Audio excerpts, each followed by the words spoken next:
அண்ணா IAS academy சாதனையாளர்களின் சங்கம். வருங்கால அரசு அதிகாரிகள் அனைவருக்கும் வணக்கம். நான் உங்கள் பொன்வேல் பாண்டியன், நடப்பு நிகழ்வுகள் ஆசிரியர். இன்றைய தினம் செப்டம்பர் 18ஆம் தேதிக்குரிய நடப்பு செய்திகளை டிஎன்பிஎஸ்சியோட புதிய பாடத்திட்டத்தின்படி பல்வேறு தலைப்புகளை தினந்தோறும் வழங்கிட்டு இருக்கும். அந்த இன்றைய தினத்துல பார்த்தீங்கன்னா கரண்ட் அஃபேர்ஸ் சப்ஜெக்ட் பிளஸ் ஸ்ட்ராட்டஜிக்கு எல்லாமே ஒரே பாயிண்ட்ல சிங்கிள் பாயிண்ட்ல மொத்தமா தொகுத்து வழங்க போறோம். இதுல முக்கியமானது நம்ம ஏற்கனவே சொன்ன மாதிரி இனிமே வர்ற ஒவ்வொரு வேலையும் பார்த்தீங்கன்னா கண்டிப்பாக திட்டங்களுக்கு முக்கியத்துவம் கொடுத்துட்டு இருந்தோம். இனிமே இன்னும் அதிகமாக மெயின் ஃபோக்கஸ் எல்லாம் கொடுத்து ஒவ்வொரு நாளும் திட்டங்கள் நிறைய பார்க்க போறோம். கண்டிப்பாக தொடர்ந்து பாருங்க. தேர்வுகள்ல இந்த திட்டங்கள் இருந்து நிறைய கேள்விகள் கேட்பது உறுதி. ஆரம்பிக்கலாமா? இன்றைய தினம் செப்டம்பர் 18ஆம் தேதி. ஓகேவா? நடப்பு செய்திகள் ஃபர்ஸ்ட் பாயிண்ட் பாருங்கம்மா. செப்டம்பர் 18 ஒரு சில முக்கிய தினங்கள் இருக்குது, லைட்டா கொஞ்சம் பார்த்துக்கலாமா? செப்டம்பர் 18 ஓகேவா, உலக மூங்கில் தினம். கடந்த வீடியோல செப்டம்பர் 17 சரியா, செப்டம்பர் 17 2025 அந்த வீடியோல நம்ம ஒண்ணு பார்த்திருந்தோம். சரிங்களா? உலகத்திலேயே முதல் முறையாக பார்த்தீங்கன்னா மூங்கில், ஓகே, அந்த மூங்கில்கள் இருந்து எதை தயாரிக்கும் ஆலை, எத்தனால் தயாரிக்கும் ஆலை தொடங்கப்பட்ட மாநிலம் எதுமா? அஸ்ஸாம் மாநிலம். சரிங்களா? அது எதற்காக சொல்லி பார்த்தீங்கன்னா இந்த உலக மூங்கில் தினத்தை முன்னிட்டு தான் இந்த ஆலை திறக்கப்பட்டது. ரொம்ப முக்கியமானது. சரிங்களா? ஓகே, அடுத்து பாருங்க. செப்டம்பர் 18ஆம் தேதி ஆனது உலக தண்ணீர் கண்காணிப்பு தினம். சரிங்களா? உலக தண்ணீர் தினம். சரிங்களா? வேர்ல்ட் வாட்டர் டே அப்படிங்கிறது மார்ச் மாசம் 22ஆம் தேதி. கவனம் பாருங்க. மார்ச் 22ஆம் தேதி தமிழ்நாட்டுக்கு என்ன சிறப்புமா? தமிழ்நாட்டுல மொத்தம் 6 நாட்களில் சரியா இந்த கிராம சபை கூட்டங்கள் நடைபெறும். அந்த 6 நாட்கள்ல 4 நாட்கள் மத்திய அரசோட கண்டிப்பாக நடத்த விட வேண்டிய அந்த கிராம சபை கூட்டங்கள் இதெல்லாம் கண்டிப்பாக ஜனவரி 26 குடியரசு தினம், மே 1 உழைப்பாளர்கள் தினம், அடுத்து ஆகஸ்ட் 15 சுதந்திர தினம், அக்டோபர் 2 காந்தி ஜெயந்தி. இந்த 4 நாட்கள்ல கம்பல்சரி நடத்தாங்கன்னு சொல்லிருக்காங்க. தமிழ்நாடு சொன்னது கூடுதலாக 2 நாட்கள்ல இந்த கிராம சபை கூட்டத்தை நடத்துறாங்க. அதுல ஒரு நாள் இந்த மார்ச் 22 என்ன தினம்? உலக தண்ணீர் தினம். இன்னொரு நாள் நவம்பர் 1 தமிழ்நாட்டுல உள்ளாட்சி தினம். சரிங்களா? அந்த மார்ச் 22ஆம் தேதி உலக தண்ணீர் தினம். இங்க நம்ம பாக்குறது உலக தண்ணீர் கண்காணிப்பு தினம். இந்த டேட்லமா செப்டம்பர் 18 நம்ம இருக்கிற அந்த நமக்கு கிடைக்கக்கூடிய அந்த குடிநீர் தண்ணீரை கரெக்டா பயன்படுத்த வேண்டும், தேவையில்லாம வேஸ்ட் பண்ணக்கூடாது. அதற்காக தான் இந்த தினம் கடைபிடிக்கப்பட்டு வருகிறது, ஒரு விழிப்புணர்வு தினமாக. சரியாமா? முக்கியமானது பார்த்துக்கோங்க. செப்டம்பர் 18 சரியா. செப்டம்பர் 15 என்ன பார்த்தோம்? செப்டம்பர் 15 ஒரு வரிசை சொல்லுவாங்க. செப்டம்பர் 15 என்ன தினம்? செப்டம்பர் 15 யாருடைய பிறந்த நாள்? பேரறிஞர் அண்ணா அவர்களின் பிறந்த நாள். அது செப்டம்பர் 16 ஓசோன் தினம். செப்டம்பர் 17 பிரதமர் நரேந்திர மோடி அவர்கள் மற்றும் தந்தை பெரியார் அவர்கள் 2 பேரோட பிறந்த நாளும் இன்றைய தினம் தான், செப்டம்பர் 17. அதே மாதிரி நீங்க செப்டம்பர் 18 அப்படி தொடர்ந்து பார்த்துட்டு இருந்தீங்கன்னா ரொம்ப ஈஸியா இருக்கும். சரிங்களா? அடுத்து இன்றைய தினத்துல ஒரு முக்கியமான ஒரு ஏரியாவை போக்கஸ் பண்ணி கரண்ட் அஃபேர்ஸ் செய்தியுடைய தொடர்பு படுத்தி சொல்லியிருக்கோம் பாருங்க.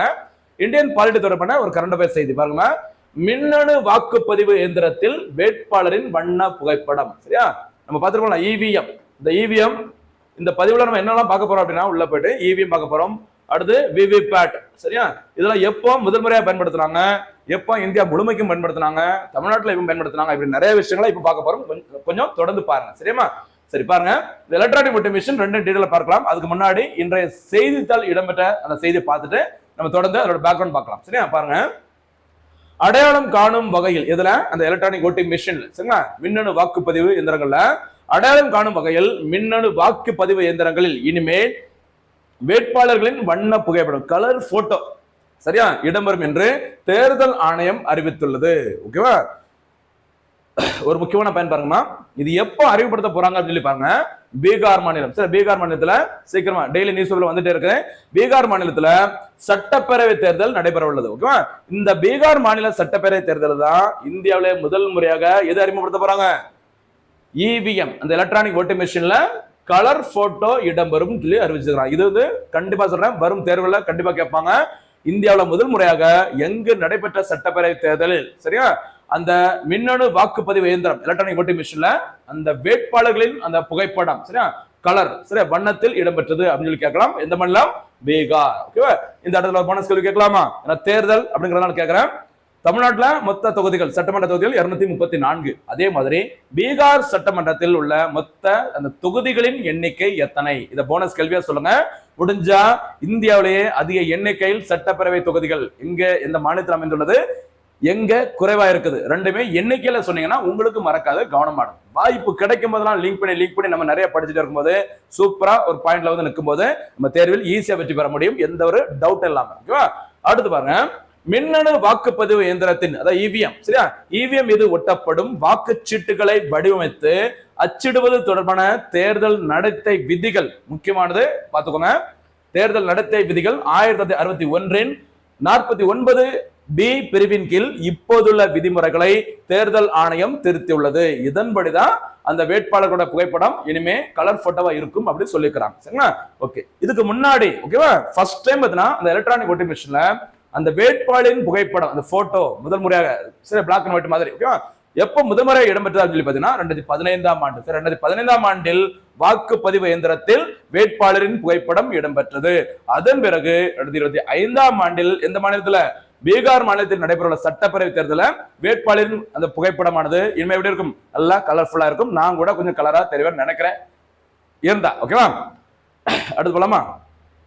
அடுத்து பாருங்க, நம்ம ஏற்கனவே சொன்ன மாதிரி இந்த இவிஎம் தொடர்பாக பார்க்கலாம். சரி, எலக்ட்ரானிக் வோட்டிங் மெஷின் ஓகேவா, இந்தியாவில் மின்னணு வாக்குப்பதிவு இயந்திரங்கள் ஓகேவா. இப்பவே பாத்தீங்கன்னா இந்த எலக்ட்ரானிக் வோட்டிங் மிஷின் தொடர்பாக நிறைய சர்ச்சைகள் இருக்குது. இது எப்ப அறிமுகப்படுத்தலாம் சொல்லி பாருங்க. பெரும்பாலும் பாருங்கம்மா, கேரளாவில் 1982ஆம் ஆண்டு 1982 என்ன ஞாபகம் வரணும், நபார்டு வங்கி உருவாக்கம் ஞாபகம் வர வேண்டும். எக்ஸ்போர்ட் இம்போர்ட் வங்கின்னு சொல்ல எக்ஸிம் வங்கி ஞாபகம் வர வேண்டும். 82ஆம் ஆண்டு சரிங்களா, 1982ஆம் ஆண்டு எங்க கேரளாவில் நடந்த பரூர் இடைத்தேர்தலின் போது ஒரு சோதனை முயற்சியாக சரியா 50 ஓட்டு சாவடிகளில் மட்டும் இந்த மின்னணு ஓட்டு பதிவு எந்திரம் பயன்படுத்தப்பட்டது. சரியா 1982ல ஓகேவா. ஆனால் இந்த ஓட்டு இயந்திரம் சரி அது இவிஎம் தொடர்பாக நிறைய சர்ச்சைக்குள்ள கருத்துக்கள் இன்னைக்கே இருக்குது. கிட்டத்தட்ட 40-45 வருஷத்துக்கு முன்னாடி அப்படின்னா நமக்கு பயங்கரமான நிறைய கருத்து வேறுபாடுகள் இருந்திருக்கும். சரியா, அதனால 1984ஆம் ஆண்டில் சரிங்களா உச்ச நீதிமன்றம் இதற்கு தடை விதித்தது. எதற்கு? எலக்ட்ரானிக் ஓட்டிங் மிஷினை பயன்படுத்தக்கூடாது அப்படின்னு சொல்லி தடை வச்சிருக்காங்க. சரிங்களா, அதுக்கப்புறம் பாருங்க முக்கியமான என்ன ப்ராசஸ் 1998 சரியா. 98 என்ன ஞாபகம் வரணும், 1998 நிறைய குரூப் எக்ஸாம் வரும்போது வாய்ப்பு கடமை ரிவிஷன் பண்ணுங்க. 98 என்ன ஞாபகம் வரணுமா, அமிர்தியா குமார சென் சரியா AK சென் அவர்களுக்கு இந்தியாவில இருந்து முதல் முறையாக சரியா இந்தியாவை சேர்ந்த நபர் பொருளாதாரத்திற்கான நோபல் பரிசை வின் பண்ணாங்க. 1998ல இந்தியா 2வது முறையாக அணுகுண்டு பரிசோதனையை நடத்தினாங்க. ராஜஸ்தான் மாநிலம் பொக்ரான்ல தார் பாலைவனத்துல. அதுக்கு வச்ச பேரு ஆபரேஷன் சக்தி. இது தவிர விவசாயிகளுக்கான அந்த கடன் அட்டை திட்டம் Kisan credit card scheme RV Gupta கமிட்டியின் பரிந்துரையின் அடிப்படையில் KCC தொடங்கப்பட்டதும் 1998 மறக்கக்கூடாது. அந்த 98ஆம் ஆண்டுகளில் 3 மாநிலங்கள் 25 சட்டப்பேரவை தொகுதிகளில் மீண்டும் அறிமுகம் செய்யப்பட்டது இந்த எலக்ட்ரானிக் வோட்டிங் மிஷின். சரியா, ஃபர்ஸ்ட் எங்க அறிமுகப்படுத்திருக்காங்கம்மா, கேரளா மறக்கக்கூடாது. அடுத்து என்ன செஞ்சிருக்காங்க சொல்லி பாருங்க, தமிழ்நாட்டுல சரியா இப்படி அங்க இங்கே மாத்தி மாத்தி அந்த இவிஎம் தொடர்பாக பிரச்சனை போயிட்டு இருக்கும்போது தமிழ்நாட்டில் அந்த எலக்ட்ரானிக் வோட்டிங் மிஷின் முதல் முறையாக பயன்படுத்தப்பட்ட ஆண்டு 2001ஆம் ஆண்டு. மறக்கக்கூடாது, கவனமா இருக்கு. சரிங்களா, அடுத்து 2004ஆம் ஆண்டு பொது தேர்தலில் நாடு முழுவதும் 10,75,000 மின்னணு ஓட்டு பதிவு இயந்திரங்கள் பயன்படுத்தப்பட்டன. அப்ப எந்த ஆண்டு நடைபெற்ற மொத்த பொது தேர்தலையும் சரிங்களா எல்லா இந்த ஜெனரல் எலெக்ஷன்லயும் பாத்தீங்கன்னா அந்த எலக்ட்ரானிக் ஓட்டு மிஷின் முதல் முறையாக பயன்படுத்தப்பட்டது 2004ஆம் ஆண்டு. சரியா, 2004 என்ன ஞாபகம் வரணும், தமிழ் மொழிக்கு செம்மொழி அந்தஸ்து, வீரப்பன் சுட்டுக்கொலை, கும்பகோணத்தில் இந்த பள்ளிக்கூடத்துல தீ விபத்து நடைபெற்றது, சுனாமி வந்தது. அதே மாதிரி இந்தியாவில் முதல் முறையாக இந்த GI டாக் புவிசார் குறியீடு வழங்கப்பட்டது. டார்ஜிலிங் டீ வெஸ்ட் பெங்கால்ல உள்ளது. இதே மாதிரி மெட்ராஸ் உயர்நீதிமன்றத்தின் அந்த மதுரை கிளை திறக்கப்பட்டது 2004ஆம் ஆண்டு. சரியா, அந்த 2004ஆம் ஆண்டு தான் சரிங்களா என்ன பண்ணிருக்காங்க எல்லா பார்த்தீங்கன்னா அந்த பொது தேர்தலில் சரிங்களா எல்லா தொகுதிகளிலும் நாடு முழுவதும் இந்த இவிஎம் பயன்படுத்தப்பட்டது. மறக்கக்கூடாது. சரி, எப்போ 2004ஆம் ஆண்டு. ஓகேவா.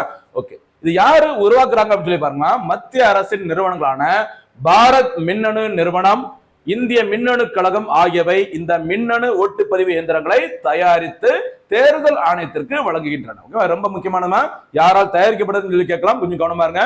இன்னும் முடிஞ்சா கொஞ்சம் டீட்டெயிலா போயிட்டு இந்த எலக்ட்ரானிக் ஓட்டிங் மிஷின்ல ஒரு மிஷின்ல எத்தனை வேட்பாளர்கள் அதுல இடம்பெற்றிருப்பாங்க ஒரு பக்கத்துல. ஓகேவா. இது தவிர ஒரு போனஸ் கேள்வியை கூட நீங்க பதில சொல்லுங்க தெரிஞ்சா. சரியா, ஒரு எலக்ட்ரானிக் ஓட்டிங் மிஷின் இருக்கலாமா இவிஎம், அதுல எத்தனை வேட்பாளர்கள் இடம்பெற முடியும், அதே மாதிரி ஒரு எலக்ட்ரானிக் ஓட்டிங் மிஷின்ல ஒரு மின்னணு வாக்குப்பதிவு இயந்திரத்துல அதிகபட்சம் எத்தனை வாக்குகளை நம்ம செலுத்த முடியும், மொத்தம் எத்தனை வாக்குகள் பதிவு செய்ய முடியும் அப்படிங்கறதையும் போனஸ் கேள்வியா சொல்லுங்க பார்க்கலாம். ஓகேவா, சூப்பரான ஒரு ஏரியாமா இந்தியன் பாலிட்டில, கவனமா இருக்கு. சரி, இவிஎம் பார்த்தாச்சு. அதே மாதிரி அது தொடர்புடைய இன்னொரு செய்தி விவிபேட். சரியா, விரிவாக்கம் voter verifiable paper audit trail. நம்ம இவங்களுக்கு தான் ஓட்டு போட்டிருக்கோம் அப்படின்னு சொல்லிட்டு யார் ஓட்டு போட்டாங்களோ அந்த வாக்காளர்கள் அவங்கள பாத்தீங்கன்னா சரி பார்க்கிற வகையில இந்திய தேர்தல் ஆணையம் ஒரு வசதியை செஞ்சு கொடுத்துருக்காங்க. அதுக்கு என்ன பேர் சொல்லுவாங்க? விவிபேட். சரியா? பாருங்க, வாக்காளர் சரிபார்க்கும் காகித தணிக்கை சோதனைன்னு சொல்லுவாங்க. சரிங்களா? அதான் voter verifiable paper audit trail. வாக்காளர் சரிபார்க்கும் காகித தணிக்கை சோதனைன்னு சொல்லுவாங்க. கவனம் பாருங்க, தமிழோட விரிவாக்கம். இங்கிலீஷ்லயும் கொஞ்சம் பாத்துக்கலாம். இதோட ஃபுல் நேம் கூட கேட்கலாம் எக்ஸாம்ல. சரியா? அடுத்து, வாக்காளர்கள் தங்களின் விருப்பமான வேட்பாளருக்கு வாக்கை பதிவு செய்ய வாக்குப்பதிவு எந்திரத்தில், சரி, அந்த மின்னணு வாக்குப்பதிவு எந்திரத்தில் பட்டனை அழுத்தியவுடன் இந்த விவிபேட் இயந்திரம் ஒப்புகை சீட்டு ஒன்றை காட்டும். சரிங்களா? இவங்களுக்கு தான் இந்த வேட்பாளருக்கு இந்த சின்னத்துல ஓட்டு போட்டிருக்கோம் சொல்லி யாருக்கு மட்டும்தான் காட்டுவாங்க? யார் ஓட்டு போட்டாங்களோ அவங்க மட்டும் தான் அதை பார்க்க முடியும். கவனமா இருக்கு. சரிங்களா? சரி, தொடர்ந்து பாருங்கம்மா. அதில் அந்த விவிபேட் அந்த ஒப்புகை சீட்டுல அதில் வாக்காளர் தேர்வு செய்த வேட்பாளரின் பெயர் மற்றும் அவரின் தேர்தல் சின்னம் இடம்பெற்றிருக்கும். சரிங்களா? அப்படி யாருக்கு ஓட்டு போட்டாங்க அப்படிங்கிற அந்த ஒப்புகை சீட்டானது ஒப்புகை சீட்டு 7 வினாடிகளுக்கு மட்டுமே வாக்காளர்களுக்கு காண்பிக்கப்படும். அப்படியே உட்கார்ந்து இருக்காது. சரிங்களா? ஒரு 7 வினாடிகள் மட்டும் தான் யாருக்கு ஓட்டு போட்டோம் அப்படிங்கிறத அந்த டிஸ்பிளேல காட்டுவாங்க அப்படின்னு சொல்லியிருக்கிறாங்க. சரிங்களா? ஓகே. பின் அது ஒரு சீல் வைக்கப்பட்ட பெட்டியில் விழுந்து விடும். சரிங்களா? அடுத்து அவ்வளவுதான். முதலில் இந்த விவிபேட் ஆனது எப்ப அறிமுகப்படுத்தப்பட்டது சொல்லி பாருங்கம்மா. செப்டம்பர் 2013 இந்த மாநிலம் நாகாலாந்து. சரி, நம்ம எலக்ட்ரானிக் ஓட்டிங் மிஷின் ஃபர்ஸ்ட் எங்க பார்த்தோம்? கேரளா. ஓகேவா? அடுத்து இங்க பாருங்க நாகாலாந்து. ஓகேவா? இது விவிபேட்டுக்கு 2013 நாகாலாந்து மாநில தேர்தலில், சரி, இந்த நோக்சன் என்ற ஒரு சட்டமன்ற தொகுதியில் முதல் முறையாக பயன்படுத்தப்பட்டது. அப்ப விவிபேட் முதல் முறை பயன்படுத்தப்பட்ட நாகாலாந்து மாநிலத்தில் நோக்சன். அங்க பாக்குறது எலக்ட்ரானிக் ஓட்டிங் மிஷின் 1982 எங்க? கேரளாவின் எங்கம்மா? பரூர் தொகுதியில. மறக்காதீங்க. ஓகேவா? அதன் பிறகு 2014ஆம் ஆண்டு பொது தேர்தலில் மொத்தமுள்ள 543 பாராளுமன்ற தொகுதிகளில் 8 தொகுதிகளில் மட்டுமே, சரியா, வாக்காளர்கள் சரிபார்க்கும் காகித தணிக்கை சோதனை, அதாவது விவிபேட் ஆனது அறிமுகப்படுத்தப்பட்டது. சரிங்களா? ஃபர்ஸ்ட் டைம் ஒரு எம்பி எலெக்ஷன்ல பயன்படுத்தப்பட்டது 2014ஆம் ஆண்டு. ஃபுல்லா கிடையாது. 543 தொகுதியில் இருந்தாலும் சரி 8 தொகுதியில் மட்டும்தான் அதை பயன்படுத்திருக்கிறாங்க. சரிங்களா? அதன் பிறகு 2019ஆம் ஆண்டில் நடைபெற்ற பாராளுமன்ற தேர்தலில் அனைத்து தொகுதிகளிலும் விவிபேட் பயன்படுத்தப்பட்டது. சரியா? அப்ப மறந்துடக்கூடாது மக்களே. விவிபேட் அப்படிங்கிறது முதல் முறையாக பயன்படுத்தப்பட்ட மாநிலம் நாகாலாந்து. நாகாலாந்துல எந்த வருஷம்? 2013ஆம் ஆண்டு. அதன் பிறகு 2019 அந்த எலெக்ஷன்ல, ஓகேவா, பிஜேபி கவர்மெண்ட் ஆட்சிக்கு வந்தாங்களா, அந்த 2014ஆம் ஆண்டு பார்த்தீங்கன்னா ஒரு 10 தொகுதியில மட்டும், சரி 8 தொகுதியில மட்டும் இந்த விவிபேட் அறிமுகப்படுத்தப்பட்டது. அதுக்கு அப்புறமா 2019ஆம் ஆண்டு முதல் அனைத்து, ஓகேவா, அதாவது எல்லா பாராளுமன்ற தொகுதிகளிலும் இந்த விவிபேட் கருவியானது பயன்படுத்தப்பட்டு வருகிறது. எத்தனை செகண்ட் டிஸ்பிளே காட்டுவாங்கம்மா யாருக்கு ஓட்டு போட்டுங்கிறது? 7 மறந்துடக்கூடாது. சரியா? டோனியோட ஜஸ்ட் நம்பர் 7. சரியா? வேற இந்தியாவில் தேசிய ஈட்டி எறிதல் தினம் ஆகஸ்ட் 7, உலக சுகாதார தினம் ஏப்ரல் 7. நிறைய இருக்கு, கவனமா இருக்கு. சரியாமா? அடுத்ததாக என்ன ஒரு முக்கியமான ஒரு தரவரிசை பட்டியல் பாருங்க. ஒரு ரேங்கிங் லிஸ்ட், எஜுகேஷன் கல்வி தொடர்பான தரவரிசை. உலக அளவில் சிறந்த 100 வணிக கல்வி நிறுவனங்கள். சரி, வணிக கல்வி நிறுவனங்கள் பாருங்க. லண்டனை சேர்ந்த குவாக்ரலி சைமன்ஸ் இப்படி போட்டுப்பாங்க. சரி, குவாக்ரலி சைமன்ஸ், சரி, QS தரவரிசை பட்டியல் போட்டுப்பாங்க. குவாக்ரலி சைமன்ஸ், ஓகேவா, நிறுவனம் வெளியிட்டது. ஓகேவா? உலக அளவில் வணிக கல்வியில் சிறந்த விளங்கும், சரிங்களா, முதல் 100 கல்வி நிறுவனங்களில் இந்தியாவின் 14 கல்வி நிறுவனங்கள் இடம்பெற்றுள்ளன. சமீப காலமே பார்த்தீங்கன்னா இந்தியாவோட கல்வி நிறுவனங்கள் டாப்ல இல்லாட்டினாலும் சரி, டாப்ல இருக்க ஒரு 100-500 நிறுவனங்கள்ல நிறைய எண்ணிக்கை எங்க இருந்து வருது? இந்திய கல்வி நிறுவனங்கள் இந்த பட்டியல் இருக்குது. கவனமா இருக்கு. சரியாமா? இதில் கடந்த ஆண்டு 53வது இடத்தில் இருந்த இந்திய மேலாண்மை கல்வி நிறுவனம், Indian institute of management, Indian institute of management, இந்திய மேலாண்மை கல்வி நிறுவனம் பெங்களூரு நிகழாண்டு ஒரு இடம் முன்னேறி 52வது இடத்தை பிடித்துள்ளது. அப்போ உலகின் தலை சிறந்த வணிக கல்வியில் சிறந்து விளங்கும் நிறுவனம் பட்டியல டாப்ல இருக்க இந்திய நிறுவனம் எதுமா? IIM பெங்களூரு. சரிங்களா? எத்தனாவது இடம்? 52வது இடம். மறக்காதீங்க. சரிங்களா? அடுத்து அகமதாபாத் IIM. எப்பவுமே பார்த்தீங்கன்னா நிறைய இடங்கள்ல இந்த Indian institute of Ahmedabad management அகமதாபாத்ங்கிறதா டாப்ல இருக்கும். இது பார்த்தீங்கன்னா கொஞ்சம் பின்னாடி இருக்கிறாங்க. சரிங்களா? 2 இடங்கள் முன்னேறி 56வது இடத்துல இருக்கிறாங்க. அப்ப இந்தியா வேர்ல்டு லெவல்ல 52ஆம் இடத்துல பெங்களூரை சேர்ந்த IIM இருக்கிறாங்க. இந்தியா லெவல்ல பார்க்கும்போது, சரிங்களா, அந்த பெங்களூரு IIMக்கு அடுத்து 2ஆம் இடத்துல இருப்பது யாருமா? அகமதாபாத் IIM நிறுவனம். மறக்காதீங்க. சரிங்களா? ஓகே. அடுத்து கொல்கத்தா IIM நிறுவனமானது 64வது இடத்தை பிடித்துள்ளது. இதுதான் டாப் 3ல இருக்கிற வேர்ல்டுல இருக்கிற இந்தியாவை சேர்ந்த என்ன நிறுவனங்கள்? இந்த வணிகம் தொடர்பான கல்வி நிறுவனங்கள். சரிங்களா? பட்டியலை வெளியிட்டது லண்டனை சேர்ந்த QS நிறுவனம், மறக்கக்கூடாது. ஓகேவா? சரி, இந்தியாவில பார்த்துட்டோம். அடுத்து இந்த பட்டியலில் இடம்பெற்றுள்ள முதல் 3 நிறுவனங்கள் வேர்ல்டு லெவல்ல, சரியா? ஃபர்ஸ்ட் பார்த்தீங்கன்னா பென், அமெரிக்கா நாட்டை சேர்ந்தது. இரண்டாவது இடத்துல ஹார்வர்ட் வணிக கல்லூரி, அமெரிக்கா. டாப்ல இருக்க மூணாவது பார்த்தீங்கன்னா அமெரிக்கால தான் இருக்கு, அது வந்து MIT ஸ்லோன். ஸ்லோன்னா சிலோன், ஸ்ரீலங்கா, அந்த பேர் வந்துடக்கூடாது, ஞாபகம் வச்சுக்கோங்க. அமெரிக்காவில தான் இருக்கு. அப்ப டாப் 3ல இருக்கிறது சரி, டாப் 4 அவங்க தான், சரியா? டாப் 3 போது சொல்லி விட்டாச்சு. டாப் 3ல இருக்கிற அந்த வணிக கல்வி நிறுவனங்கள்ல எல்லாமே எங்க தான் இருக்குமா? அமெரிக்கால இருக்குது. இந்தியாவில டாப்ல இருக்குது Indian institute of management, Bengaluru, 52வது இடம், மறக்காதீங்க. சரியாமா? அடுத்ததாக ஒரு ஸ்கீம், இது கடந்த வீடியோல நம்ம பார்த்திருந்தோம். இன்றைய தினத்துல மறுபடியும் அப்டேட் பண்ணி ஒரு செய்தி வந்திருக்கு, என்னங்கறத பாருங்க. முதல் PM மித்ரா திட்டம், சரியா? நம்ம ஏற்கனவே பார்த்திருந்தோம், சரியா? PM மித்ரா திட்டம் என்பது இந்தியாவுல ஜவுளித்துறை, சரியா? இந்த என்ன சொல்லுவோம், டெக்ஸ்டைல், ஓகேவா? ஜவுளித்துறையை மேம்படுத்தும் மத்திய அரசோட திட்டம். அந்த PM மித்ரா திட்டமானது அறிவிக்கப்பட்டது 2021-22 மத்திய பட்ஜெட்டில் அறிவிக்கப்பட்டது. அந்த PM மித்ரா திட்டத்தின் கீழ் இந்தியாவில் இருக்கிற ஒரு 7 மாநிலங்கள்ல, சரிங்களா, இந்த PM Mitra mega textile park, சரி, மெகா ஜவுளி பூங்கா அமைக்கப்பட்டு சொல்லியிருந்தாங்க 7 மாநிலங்கள்ல, சரிங்களா? அந்த 7 மாநிலங்கள்ல ஒரு மாநிலம் நம்முடைய தமிழ்நாடு. தமிழ்நாட்டுல தேர்ந்தெடுக்கப்பட்ட இடம் விருதுநகர், சரிங்களா? இப்போ என்ன செய்தின்னு சொல்லி பாருங்க. இந்த 7 மெகா ஜவுளி பூங்காக்கள், ஜவுளித்துறை மேம்படுத்துவதற்கு மெகா ஜவுளி பூங்காக்கள் உருவாக்கப்பட சொன்னாங்கல்ல, அதுல ஃபர்ஸ்ட் பூங்கா பாருங்க, மத்திய பிரதேச மாநிலம் தார். தார்னு வேற எங்க பார்த்திருக்கிறோம்? ராஜஸ்தான் மாநிலம் தார் பாலைவனம், அது வேற இது வேற, சரியா? தார் மாவட்டத்தில் உள்ள பைன்சோலா கிராமத்தில் இந்தியாவின் முதல் பிரதான் மந்திரி மித்ரா பூங்காவிற்கு செப்டம்பர் 17, 2025 அன்று பிரதமர் நரேந்திர மோடி அவர்கள் அடிக்கல் நாட்டியிருக்கிறாங்க. செப்டம்பர் 17 தெரிஞ்சிருக்கும், பிரதமர் நரேந்திர மோடி அவருடைய பிறந்த நாள். தமிழ்நாட்டில் தந்தை பெரியார் அவருடைய பிறந்த நாள், சரிங்களா? அதே முன்னிட்டு செப்டம்பர் 17ஆம் தேதியானது ஒரு முக்கியமான சம்பவம் நடந்திருக்குமா? எந்த மாநிலத்துல? மத்திய பிரதேச மாநிலத்துல. எந்த இடத்துல? தார். அங்கதான் இந்த PM மித்ரா திட்டத்தின் கீழ் முதல் மெகா ஜவுளி பூங்கா அமைப்பதற்கான அடிக்கல், இந்த ஃபவுண்டேஷன் ஸ்டோன் வந்து லேட் பண்ணிருக்கிறாங்க, சரியா? இது ஜவுளித்துறை வளர்ச்சியை நோக்கமாக கொண்ட ஒரு திட்டமாகும். நம்ம ஏற்கனவே சொன்ன மாதிரி இந்த PM மித்ரா பூங்காவானது அறிவிக்கப்பட்டது 2021-22 பட்ஜெட். இதன் மூலம் எத்தனை மெகா ஜவுளி பூங்காக்கள்மா? 7 மெகா ஜவுளி பூங்காக்கள் அமைக்கப்படும் சொல்லியிருந்தாங்க. இதுல தமிழ்நாட்டிலிருந்து தேர்ந்தெடுக்கப்பட்ட மாவட்டம் விருதுநகர். விருதுநகர்ல எங்க சொல்லியிருந்தோம்? விருதுநகர்லமா குமாரலிங்கபுரம், சரியா? குமாரலிங்கபுரம், அங்கதான் இந்த தமிழ்நாட்டில் அமையுள்ள அந்த என்னமா PM மித்ரா மெகா ஜவுளி பூங்கா. 7 மாநிலங்கள்ல 1 தமிழ்நாடு, மறக்கக்கூடாது. இதைதான் கேட்க வாய்ப்புகள் அதிகமா இருக்குதான், விருதுநகர், சரியா? அடுத்ததாக இன்னொரு முக்கியமான ஸ்கீம்னு பாருங்கம்மா, பிரதான் மந்திரி மாத்ரு வந்தனா யோஜனா. இன்றைய செய்தித்தாள ஃபர்ஸ்ட் பேஜ்ல இடம்பெற்ற ஒரு திட்டம் பாருங்க, பிரதான் மந்திரி மாத்ரு வந்தனா யோஜனா திட்டம், ஷார்ட்டா PMMVY திட்டம் சொல்லுவாங்க. இந்த திட்டம் தொடங்கப்பட்டது 2017ஆம் ஆண்டு. இது எதற்கான திட்டமா? சரிங்களா, கர்ப்பிணிகளுக்கு வழங்கப்படும் ஒரு நிதி உதவி திட்டம். பாருங்க, இத்திட்டம் கர்ப்பிணி மற்றும் பாலூட்டும் தாய்மார்களின் ஊட்டச்சத்தை மேம்படுத்துவதையும் ஊதிய இழப்பிற்கு இழப்பீடு வழங்குவதையும் நோக்கமாக கொண்டது. சரிங்களா, ஓகே. பாருங்க, சமூக மற்றும் பொருளாதார ரீதியாக பின்தங்கிய பிரிவை சேர்ந்த பெண்களுக்கு இந்த திட்டம் நிதி உதவி வழங்குகிறது. ரொம்ப முக்கியமானதா, அவ கர்ப்பிணிகளுக்கும் பாலூட்டும் தாய்மார்களுக்கும் தேவையான நிதி உதவி வழங்கும் மத்திய அரசோட முக்கியமான திட்டம் பிரதான் மந்திரி மாத்ரு வந்தனா யோஜனா திட்டம். சரிங்களா, எப்ப தொடங்கினாங்க? 2017ஆம் ஆண்டில் தொடங்கப்பட்டது. சரிங்களா, சரி. இதோட இந்த திட்டத்தின் தொடர்பான கூடுதல் செய்திகளை பாருங்க.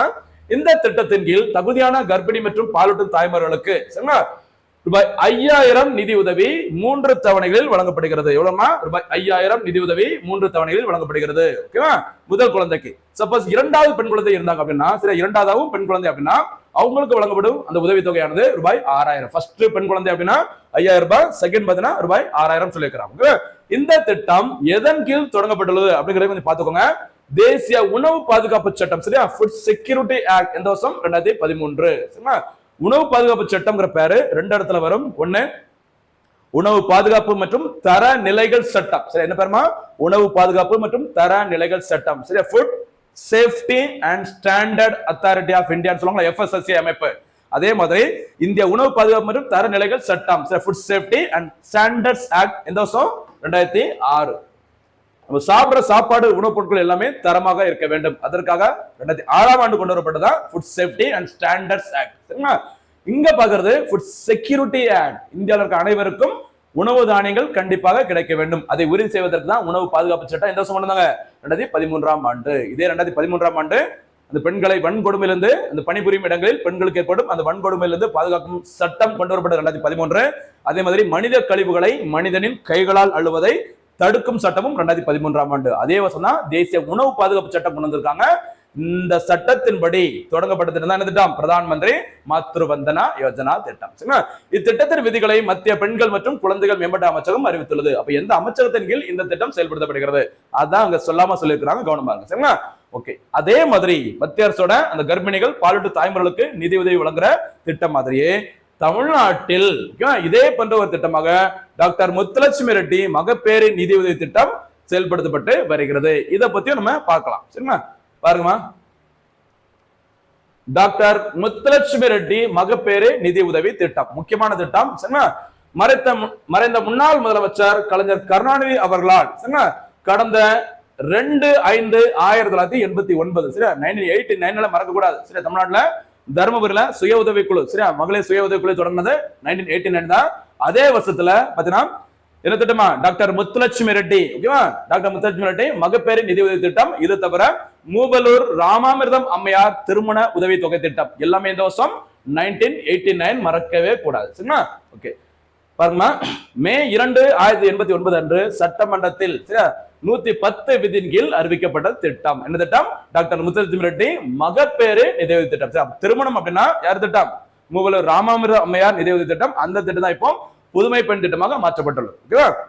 அதன்படி இந்த திட்டத்தின்படி 13/4/1989 அன்று தமிழ்நாடு அரசின் பிற்பட்டோர் நலம் சத்துணவு திட்டம் மற்றும் சமூக நலத்துறையின் சார்பில் அரசாணை பிறப்பிக்கப்பட்டு பயனாளிகளுக்கு நிதி உதவி வழங்கப்பட்டு வருகிறது. டேட்டா மறந்துடக்கூடாமா?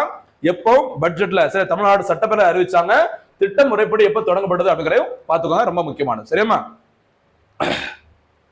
அடுத்ததாங்க தமிழ்நாடு மாநில அரசால் ஆரம்பிக்கப்பட்ட இந்த திட்டம் கடந்த 2018ஆம் ஆண்டு மத்திய அரசின் பிரதான் மந்திரி மாத்ரு வந்தனா யோஜனா திட்டத்துடன் இணைக்கப்பட்டது. நம்ம ஏற்கனவே பார்த்திருந்தோம், மத்திய அரசோட அந்த கர்ப்பிணிகள் பாலூட்டு தாய்மார்களுக்கு நிதி உதவி வழங்கும் திட்டம் திட்டம் பிரதான் மந்திரி மாத்ரு வந்தனா யோஜனா திட்டம் 2017 தொடங்கியிருக்காங்க. 2017 17 தொடங்கிய பிறகு 2018ஆம் ஆண்டு இந்த மத்திய அரசின் திட்டத்துடன் எது இணைக்கப்பட்டுள்ளது? இந்த திட்டம் என்ன திட்டம்? முத்துலட்சுமி ரெட்டி மகப்பேறு நிதி உதவி திட்டம். சரிங்களா? ஓகே. திட்டத்தில் இணைவதற்கு கர்ப்பிணிகள் தங்களது ஆதார் அட்டை மற்றும் வங்கி கணக்கு எண் விவரங்களை கருவுற்ற ஒரு கண்டிஷன் இருக்கு, தெரிஞ்சுக்கோங்கம்மா. கருவுற்ற 12 வாரங்களுக்குள் அருகில் உள்ள ஆரம்ப சுகாதார சேவையுடன் தெரிவித்து பெயரை பதிவு செய்ய வேண்டும். எப்ப கன்சீவ் ஆனாங்களோ அதுல இருந்து 12 வாரங்களுக்குள்ள கண்டிப்பாக பக்கத்துல இருக்க ஆரம்ப சுகாதார சேவையுடன் பதிவு செஞ்சாச்சுன்னா நம்ம இந்த திட்டத்தின் கீழ் ஈஸியா செயல்பட நன்மைகள் கிடைக்கும் சொல்லியிருக்காங்க. ரொம்ப முக்கியமானது. சரிங்களா? ஓகே. இப்போ ரீசன்ட் அப்டேட் என்ன சொல்லி பாருங்க. இந்த திட்டத்தின் கீழ் சரி 5 தவணைகளில் வழங்கப்பட்டு வந்த இந்த நிதி உதவியானது கடந்த ஏப்ரல் 1, 2024 முதல் 3 தவணைகளாக மாற்றப்பட்டுள்ளது. சரி, ஏற்கனவே பார்த்தீங்கன்னா 5 தவணைகளாக வழங்கப்பட்டு வந்த இந்த நிதி உதவி திட்டமானது தற்போது 3 தவணைகளை நாங்க கொடுத்து முடிச்சிடறோம் அப்படின்னு சொல்லியிருக்காங்க. இந்த 3 தவணை நடைமுறைக்கு வந்தது இப்போ ஏப்ரல் 1, 2024. சரிங்களா? ரொம்ப முக்கியமானமா அப்டேஷன் கவனமா இருக்கும். ஓகே. திட்டத்தின் முக்கிய அம்சங்கள்: நிதி உதவி மொத்தம் 18,000 ரூபாய். சரிங்களா? டாக்டர் முத்துலட்சுமி ரெட்டி மகப்பேறு நிதி உதவி திட்டத்தின் கீழ் வழங்கப்படும் மொத்த நிதி உதவி ரூபாய் 18,000. இது 3 தவணையில் வழங்கப்படும். அந்த முதல் தவணை எப்ப கொடுப்பாங்கன்னு சொல்லி பாருங்க, ரூபாய் 6,000 ரூபாய். ஃபர்ஸ்ட் முதல் தவணையில ரூபாய் 6,000. இது கருவுற்ற 4வது மாதத்தில் வழங்கப்படும். சரியா? கருவுற்ற 4வது மாதத்தில் ரூபாய் 6,000 வழங்கப்படும். அதனை தொடர்ந்து 2வது தவணையாக மறுபடியும் ஒரு 6,000 ரூபாய் கொடுக்குறாங்க. அது எப்பன்னு பாத்தீங்கன்னா குழந்தை பிறந்த 4வது மாதத்தில் வழங்கப்படும். சரிங்களா? 3வது தவணையாக ரூபாய் 2,000 வழங்கப்படும். இது எப்பன்னு சொல்லி பாருங்க, குழந்தை பிறந்த 9வது மாதத்தில் வழங்கப்படும் சொல்லியிருக்கிறாங்க. சரியா? கவனம் பாருங்க. மொத்தம் எவ்வளவு ஆச்சப்போ?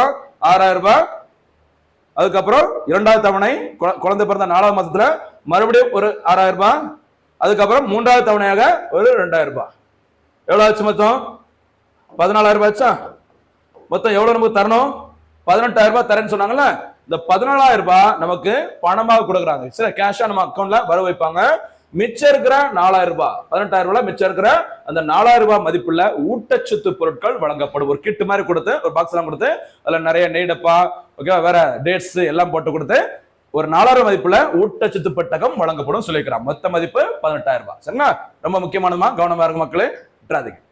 சரி, இந்த திட்டம் எதற்காக தொடங்கப்பட்டது அதையும் தெரிஞ்சுக்குமா. திட்டத்தின் நோக்கம் மகப்பேறு இறப்பு விகிதத்தை குறைப்பது. சரி, செலவு காசு இல்லாம சரியான ட்ரீட்மெண்ட் எடுக்க முடியாம சத்து பொருட்கள் இல்லாம என்னது இந்த தாய்மார்கள் இழந்துடக்கூடாது. அதனால மகப்பேறு இறப்பு விகிதத்தை குறைப்பதற்காக. சரிங்களா, அது ஒரு நோக்கம். அடுத்து இதுல ஒரு போனஸ் கேள்வி கேட்கலாமா? எம்எம்ஆர் எவ்வாறு கணக்கிடப்படுகிறது? சரியா, பிறப்பு விகிதம் இறப்பு விகிதம் கண்டிப்பா தெரிஞ்சிருக்கும். நம்ம எம்எம்ஆர் என்பது எவ்வாறு கணக்கிடப்படுகிறது முடிஞ்சா பதில சொல்ல பார்க்கலாம். ஓகேவா?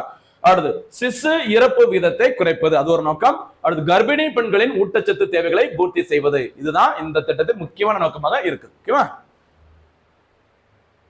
அடுத்ததாக இன்றைய தினத்திற்கான சூப்பர் 6 கேள்விகள். முதல் சூப்பர் 6 கேள்வி பாருங்க. தமிழ்நாட்டில் சமூக நீதி தினம் எப்போது கொண்டாடப்பட்டு வருகிறது? சரி, இந்த தேதியில எந்த ஆண்டு முதல் அப்படிங்கறத போனஸ் கேள்வியா சொல்லுங்க அப்படின்னு சொல்லியிருக்கேன், கவனம் பாருங்க. இரண்டாவது கேள்வி, PM விஸ்வகர்மா திட்டம் எப்போது தொடங்கப்பட்டது? ஓகேவா? மூன்றாவது கேள்வி, இது சொல்லும் போது PM விஸ்வகர்மா திட்டம் பதில் சொல்லும் போது முடிஞ்சது அப்படின்னா ஓகேவா, தமிழ்நாடு அரசின் கலைஞர் கைவினை திட்டம் மற்றும் நீயே உனக்கு ராஜா திட்டம் மூணையும் எந்த டேட்டு என்ன நோக்கத்தை தொடங்கினாங்க சொல்லி பாருங்கம்மா, உங்களுக்கு மறக்காது, அதுக்காக தான் சொல்றது. ஓகேவா? அடுத்து மூன்றாவது சூப்பர் 6 கேள்வி, இந்தியாவில் வாக்குப்பதிவு இயந்திரத்தில் முதல் முறையாக வேட்பாளரின் புகைப்படம் எந்த ஆண்டு இடம்பெற்றது? ஓகேவா? அடுத்து நான்காவது கேள்வி, விவிபேட் முதல் முறையாக எந்த ஆண்டு நடைபெற்ற பாராளுமன்ற தேர்தலில் முழுமையாக பயன்படுத்தப்பட்டது? ஐந்தாவது கேள்வி, PM மித்ரா திட்டத்தின் கீழ் தமிழ்நாட்டின் எந்த மாவட்டத்தில் மெகா ஜவுளி பூங்கா அமைக்கப்பட உள்ளது?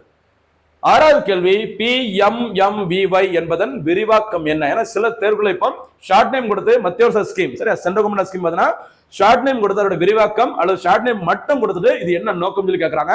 அதனால இந்த PMMVY என்பதன் விரிவாக்கம் என்ன, இந்த திட்டம் எந்த ஆண்டு தொடங்கப்பட்டது, அதுவும் போனஸ் கேள்வியா சொல்லுங்க. சூப்பரா இருக்கும். சரிங்களா, மீண்டும் சந்திக்கலாம். நன்றி, வணக்கம்.